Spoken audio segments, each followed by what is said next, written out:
G'day and welcome back to another Dbz Dokkan Battle video. In this video we are going to take a look at the Dragon Ball Fusions Extreme Z Battle. So this is the Extreme Z Battle whereby you'll earn the Extreme Z Awakening medals to EZA your Dragon Ball Fusions units. This includes Pandel, Barlot, Karoly and Bulpan currently. It's the same as every standard Extreme Z battle, so it is essentially 1 stone per stage. You'll also be receiving a couple Kais per unit, which will be very helpful. And then also, if we take a look at, of course, the requirements, it is the crossover category. So now this will be a little bit difficult for players who haven't summoned on the heroes banners, or players who haven't necessarily summoned on many crossover banners or things like that. You can struggle a little bit. There are some general banner crossover and some free-to-play crossover units, and we'll take a look at those as options, but only at the end of the video. So if you want to see the more free-to-play friendly kind of units that are options, you probably want to skip ahead to where I face Karoly. But otherwise you can stay and see, and I'll explain everything as we go along. Obviously Videl or Pandel is an evasion based unit, Bulpan is a guard type unit, Barlot is a nuking based unit that generates orbs, probably one of the more interesting units. I definitely want to be trying him out first. I feel I think he can have probably the most usage, at least on the surface level. And then of course if we take a look at Karoly is just kind of straight up raw power. They're all very cool units, and they all have very good usage, and they do have some viability of course on a fusions based team and a crossover team at least. So there is always 2 categories they can be on, although they are quite limited in category. So if you just want to complete this for the stones, I do understand putting Kais into limited units is not always the best ideal. The first enemy we'll face is Pandel.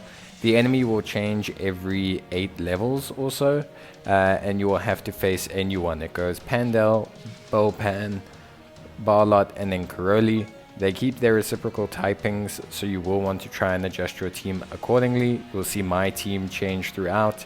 It's nothing too major, it's just to show you how different units perform in the stage itself. Then if you take a look here, you can see we're currently running in a Dragon Ball Heroes lead. You do have viability to run a Dragon Ball Heroes or a crossover category lead. Just make sure obviously that every unit you use is a Dragon Ball Heroes unit. All Heroes units are crossover units, but not all crossover units are Heroes units. That's essentially the gist of it. Overall, it's not too bad.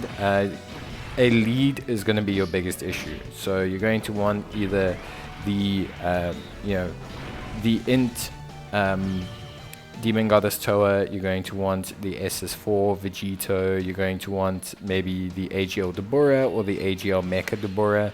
You're just going to need some kind of Dragon Ball Heroes or / crossover lead. There's no really good free-to-play options for that. An alternative is to use a youth type lead and run the multiple free-to-play youth warriors to get as far as possible, but it's going to be very difficult to get to the end with that. So that was Pandel, nothing crazy or anything like that. We'll jump across now to Bulpan. She's AGL type. You can see here she's immune to stunning now, reduction of defense. Overall, try and add tech units into your team. That's the only real suggestion. The typing that they gain isn't too much of an issue, so they don't become immune to a lot of the typings. You're just going to want to obviously try and prioritize the typing that has a major focus. The only typing that does eventually get written off is strength. Strength does get knocked out of the list, so you are going to want to adjust for that, and then move on. Every time I show you a team that completes the first stage, that team will be the one that is utilized until the next character is taken on. So if you like the team, you can definitely run them for that portion of the battle, but it's just to show you how all the different units perform. Overall, I obviously summoned quite a lot on the Dragon Ball Heroes banner, so for me it was very easy. I did do the final stage as free-to-play friendly as possible. For myself, I do feel like you need a lead. not to complete it. I think it's possible to complete it without a lead, but it's going to be very, very close call. Your best bet, like I said, is possibly to run a youth alternative, since there's quite a few youth crossover category units, especially free-to-play ones. So there are a couple strong ones, but it is definitely a lot more challenging to complete this than other ones. I don't think this is entirely intended, to just be completed. It didn't seem like they nerfed it too much like the free-to-play ones. So it's definitely can be quite challenging depending on what your box and what your units are looking like. If you've summoned on the Heroes banner, you're going to be well set. If you haven't, then you are probably going to struggle a little bit. But there are general banner units like the SS3 Vegetas and that you can run, who should be able to help you. So it's just going to depend entirely on how lucky you get in regards to those and what kind of units you run. But you will need to have some kind of crossover box to be able to complete this. It's not something that's going to be very easy to complete entirely free to play. So obviously now we're going to move on to Barlot. Barlot is the second to last enemy that you'll face. At this point now they are immune to stuns and attack and defense reduction. They also have strength completely removed off the table, so physical, AGL, tech, int, all those do their full damage, obviously in respect of typing differences and type matchups, but strength is just nerfed completely off the face of the field, which is a bit of a shame because there are some decent strength options. Not really that great. So yeah, for me, a little bit of a shame that they removed the strength side, but it would have given some more options, but not necessarily the best options. So yeah, definitely still fine. So yeah. Obviously here you want to try and prioritize your team to be AGL focused, try and have AGL based units to increase the amount of damage.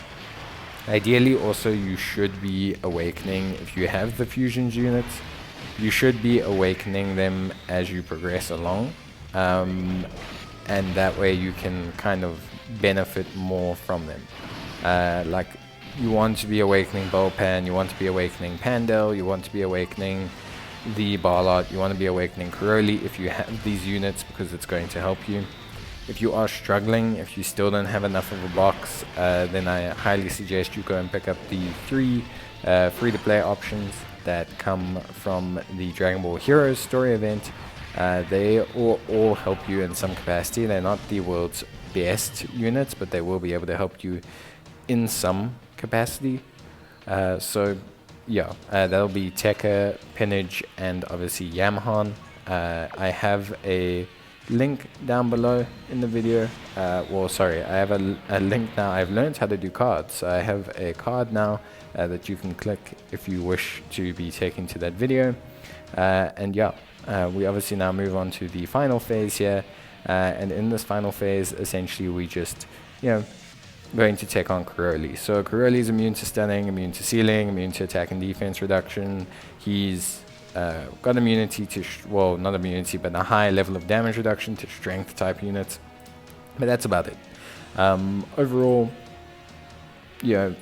there's just not too many options you can do. So if we look on the free-to-play side, you can see I've included everything you viably want to.